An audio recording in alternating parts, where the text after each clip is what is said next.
Aloha o Puamana ko'u inoa. Noho au I makaha. No makaha mai au. So I came to Leeward Community College in 2010 after graduating from Waipahu High School.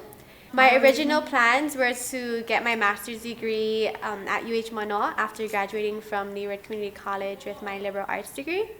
But now I plan to do a double major when I get to UH Manoa in zoology. So I can attend the vet tech program at UH Hilo after graduating from UH Manoa with my bachelor's in zoology.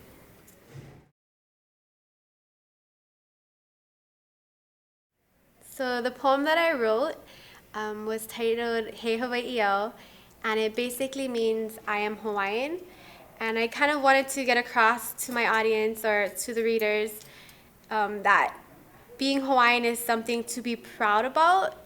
And I know that a lot of times Hawaiians may be discouraged in a lot of areas based on Western ideals or societies. So I just wanted to encourage Hawaiians to be successful in life because they owe it to themselves, to their ancestors before them, to their future generations to be all that they can be.